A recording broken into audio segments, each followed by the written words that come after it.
el paseo escultórico más grande que tenemos. Es un lugar en donde podemos disfrutar de esculturas monumentales hechas por diferentes artistas con motivo de la Olimpiada Cultural en 1968. Y nos acompaña Luis Javier de la Torre para conocer un poco más acerca de las esculturas dedicadas al sol que se encuentran aquí en la Ruta de la Amistad. Luis, ¿con motivo de qué los artistas se inspiraron en el sol para poder crear estas esculturas?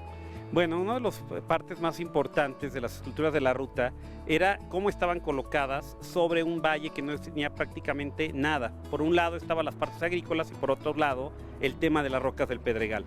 Y una de las cosas que cautivó muchísimo a los artistas fue la luz del sol que había en la Ciudad de México en los años 60. Y la mayoría de ellos traían sus ideas de cómo querían sus obras, cómo querían que se llamaran.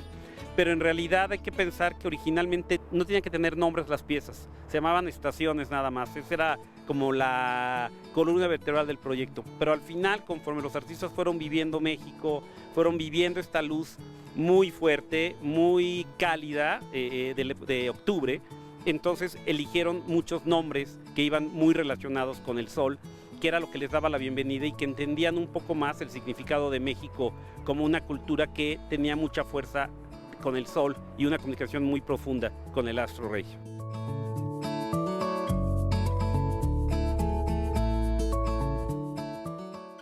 La escultura en la que nos encontramos es el disco solar. Es la segunda escultura más grande que encontramos en esta red de esculturas. Así es. Bueno, el disco solar es la segunda escultura más grande de la Ruta de la Amistad, solamente con 1,2 metros menos que el Sol Rojo de Calder. Y la escultura tiene un significado muy importante. Este verde que mantiene es porque en esta plaza que estamos era la Plaza de las Naciones, es decir, aquí se colocaron todas las banderas de los países participantes y era en este sitio donde se les daba la bienvenida a México a las delegaciones que participaban. Y hay entonces este contexto muy interesante de desarrollo de la arquitectura de Villa Olímpica, donde se mezclaba la parte arqueológica con lo contemporáneo del arte que venía a México. Había una conjugación muy importante. Hay que recordar que toda esta zona, esta ciudad de Cuicuilco, desapareció con la erupción del volcán Xitle, y lo que sucede es que la escultura quedó colocada sobre la roca volcánica que igual seguimos viendo atrás de nosotros, y abajo de esta roca, de esta costra, está el basamento, arriba la costra y encima está la escultura, que aparte hay que comentar, es una escultura hueca, entonces el peso es menor, es muy pequeño, a pesar de que es gigantesca, su peso es muy bajo a comparación de esto, y obviamente es una cimentación especial para mantenerla. ¿Quién es el autor de esta pieza? Se llama Jacques Moscal, es el artista belga, es la estación número 8 de Ruta de la Amistad. ¿Por qué se eligió a él? Porque era el único artista que había trabajado monumentos en concreto de grandísima escala.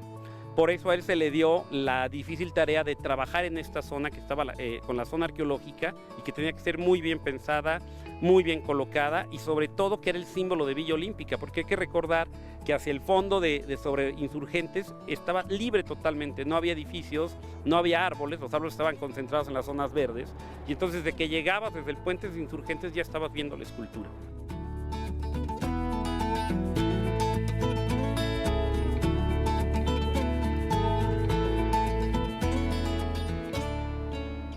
Esta es otra de las piezas que está dedicada al sol en la Ruta de la Amistad. Vean nada más qué tipo de pieza, es lúdica, es geométrica, es monumental. ¿Quién es el artista de esta escultura y cuál es la historia detrás de ella, Luis? Bueno, esta es la estación número 10, es el reloj solar de Grzegorz Kowalski, que representa a Polonia dentro de la Ruta de la Amistad. Y bueno, uno de los temas interesantes de esta escultura es que era el artista más joven que vino a la Ruta de la Amistad, con 22 años de edad. Y bueno, la historia de Grzegorz es muy interesante porque él no era el elegido para venir a representar a Polonia en los Juegos Olímpicos. Hubo una equivocación de la secretaria de Matías Geritz, que envió la carta a otro Kowalski y no al arquitecto, que era muy reconocido en los años 60. Y entonces cuando México se da cuenta de este error, escribe al Comité Olímpico Polaco pidiéndole que había habido una confusión y que necesitaban rehacer la invitación. Y entonces el comité de Polonia les dice con mucha aseveración que los jóvenes comunistas son tan valiosos como los grandes. Entonces, que el que venía era Grzegorz Kowalski joven. Y pues fue muy entretenido porque aparte de ser muy joven, apenas estudiando arte, logró hacer esta pieza que cabe decir fue la única que hizo. No hizo ninguna escultura más, él se dedicó a intervenciones e instalaciones. Jamás hizo una pieza fija. Entonces la única que hay y se logró un espacio increíble. ¿Y la pieza tiene verdaderas características de reloj solar? Sí, de hecho la pieza central, por ahí de abril, a finales de abril, tiene una luz que es totalmente, tiene una sombra que es totalmente circular, que es algo único y solamente sucede una vez al año. Entonces la recepción de la luz es a través de este cuerpo y los demás son estas inclinaciones que te hacen jugar. Cuando tú estás dentro del lugar, ahora que veamos estas escenas, empiezas a ver las inclinaciones y cómo puedes jugar con esta geometría muy clara sobre la pieza. Pero es una pieza que sí tiene que ver con el sol muchísimo.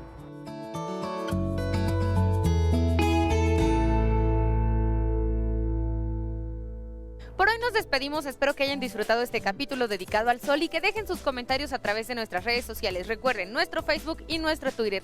Y si quieren volver a ver este capítulo, lo pueden encontrar en nuestro podcast en iTunes y en nuestro canal en YouTube. Yo soy Alexia y los espero la próxima aquí, en De Todo.